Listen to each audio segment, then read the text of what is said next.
Jadi semalam saya menerima satu keratan video sewaktu sesi soal jawab program Cakna Madani yang amat berhormat Perdana Menteri di UKM. Seorang pelajar menyentuh tentang lepasan SPM yang tidak melanjutkan pelajaran dan beliau bertanya, ini soalan daripada pelajar tersebut ya. Beliau bertanya, apakah inisiatif dan langkah isu pendidikan negara terutamanya pendidikan menengah dan rendah? Itu soalannya. Apakah inisiatif kerajaan berkaitan dengan pendidikan menengah dan rendah? Jadi saya nak kongsikan jawapan yang amat berhormat Perdana Menteri ya. Ini saudara-saudari boleh tengok sendirilah, tapi saya nak kongsikan factual. Ini semua fakta ya. Boleh dengar faktanya. Dalam konteks ini dulu dah boleh tengok dalam media pun soalan jawapannya telah ada. Dengar ya. Malah lebih serius ya, soalannya tentang apa inisiatif kerajaan? Pendidikan sekitar 30,000 tidak menduduki peperiksaan SPM. Jadi dia telah minta satu. Sorry. Ini lepas pasca Covid dan kerana politik yang tidak bertualang dan tidak ada dasar yang jelas. Bagaimana boleh ada Menteri Pendidikan ketika itu dan tak boleh pantau anak-anak yang tak ambil peperiksaan 30,000? Dia hanya memerlukan hadirnya Fadlina sebagai Menteri Pendidikan baru buka. Ini masalah di sini. Tapi dalam kempen-kempen dia tak sebutkan. Bagi saya 30,000 orang perkara yang serius. Okey, saya tunjuk ini nak buktikan bahawa apa yang saya nak cakapkan ini adalah berdasarkan fakta. Apa saya nak cakap ini berdasarkan fakta. Itu apa yang disebut oleh Yang Amat Berhormat Perdana Menteri semalam. Dan ada media yang pick up ya. Ada media yang pick up, banyak media pick up. Saya bagi contoh satu ya. 30,000 pelajar tidak duduki SPM, Anwar sindir Razi. Tak ada masalah untuk menyindir, tak ada masalah. Itu bukan satu masalah yang besar. Tetapi apa yang saya ingin jelaskan adalah berkaitan dengan fakta itu. Video itu pendek, 47 saat. Dan anda boleh lihat berapa fakta dalam 47 saat itu yang betul. Ya. Pertama sekali, dari mana datangnya 30,000 ini saya tak pasti. Daripada mana datangnya 30,000 ini, saya tak pasti. Saya cuba dapatkan maklumat yang ada untuk melihat kat mana asalnya 30,000 ini. So kalau kita lihat kat sini, 14,858 calon tidak duduki SPM. Ya. Sekali lagi ini ada gambar menteri lagi, 14,858 calon tidak menduduki SPM. Dan begitulah laporan-laporan media yang lain, 14,858 orang calon tidak menduduki SPM.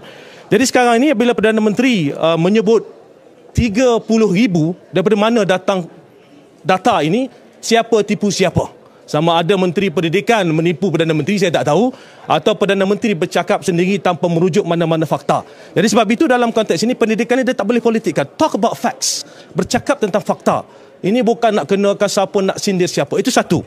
Yang kedua, Perdana Menteri berkata Menteri Pendidikan pada waktu itu tidak pantau anak-anak yang ambil periksa. Dan hanya bila Fadlina masuk, dia bongkar. Bunyinya macam Perdana Menteri nak kenakan saya, seperti mana yang disebut dalam media tadi.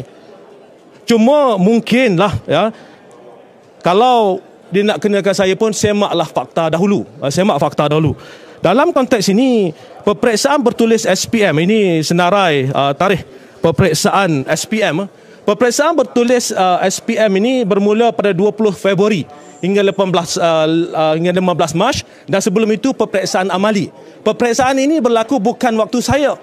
So macam mana saya nak pantau yang kata menteri pada waktu itu tak pantau 30,000 tak ambil peperiksaan?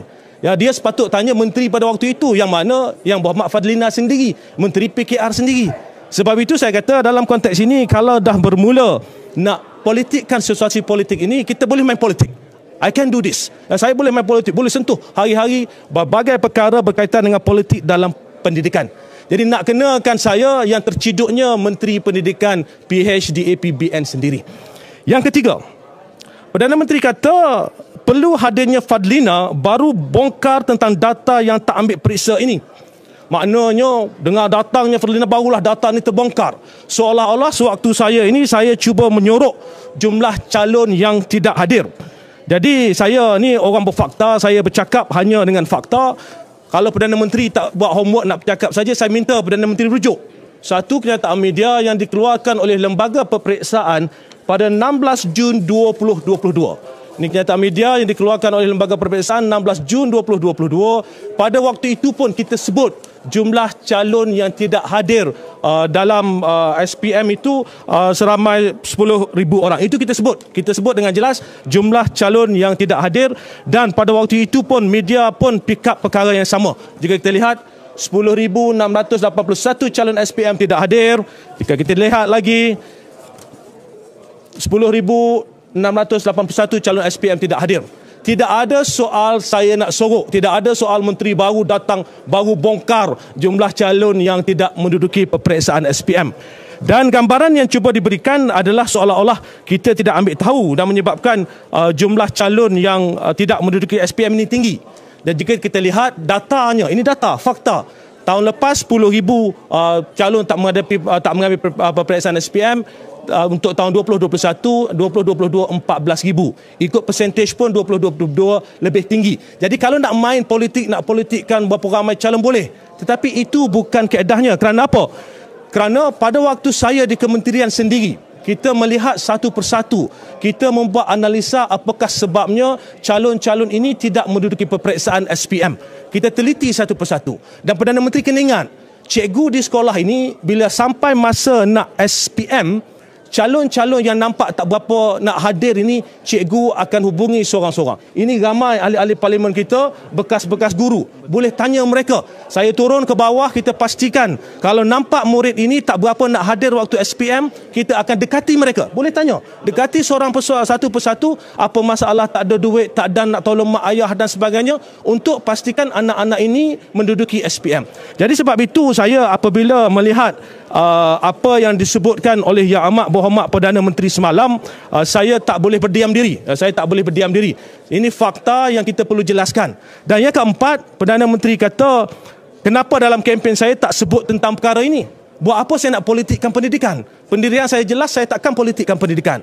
Sebab itu tak ada masuk dalam kempen ke apa. Tetapi sewaktu di kementerian kita usahakan yang terbaik untuk memastikan anak-anak kita di sekolah mendapat yang terbaik dalam satu tempoh yang amat sukar. Ramai guru-guru yang bersama-sama dengan kita memastikan anak-anak kita mendapat yang terbaik dalam tempoh COVID-19 dan juga selepas COVID-19. Oleh itu, jika kita lihat perincian 47 saat bercakap, berapa fakta yang betul? 47 saat Perdana Menteri bercakap, saudara-saudara semak, berapa fakta yang betul? Sebab itu ini penting. Saya tegur dalam Dewan hari itu berkaitan dengan kertas putih vaksin, pembelian vaksin. Saya tegur, jangan bercakap tanpa fakta. Ia sedap didengar. Rakyat sana dengar 30,000 semua orang pick up. Apa fakta sebenar? Apa tindakan sebenar? Seorang Perdana Menteri perlu mengutamakan kesejahteraan rakyat. Apa usaha yang dibuat? Bukan berpolitik hari-hari. Saya bila dijolok sarang tubuhan ini tak ada masalah. Kalau sarang tubuhan duduk senyap-senyap tak apa. Tapi selepas ini kita akan mengambil pendekatan bahawa sekiranya inilah politik yang dimainkan, bercakap tanpa fakta, bercakap tanpa data-data yang benar, kita akan betulkan satu persatu. Sebab itu saudara-saudari, sekarang ini sedang galak dilaksanakan program ceramah madani ini di institusi-institusi pengajian tinggi di seluruh negara. Bagai cendawan tumbuh, lepas seorang-seorang, saudara-saudari tahu. Dan pesan pakcik kepada anak-anak di luar sana, anak-anak SPM Pro Max dan seterusnya, pesan pakcik pada anak-anak sekalian, kalau diminta hadir atau kalau perlu hadir, hadirlah. Cuma bila hadir itu perlu boleh bezakan antara fakta dan auta. Kalau seseorang yang datang bercakap itu kita tahu lebih autanya daripada fakta, maka berhati-hatilah. Dan seperti mana orang tua selalu sebut, dengar boleh, percaya jangan.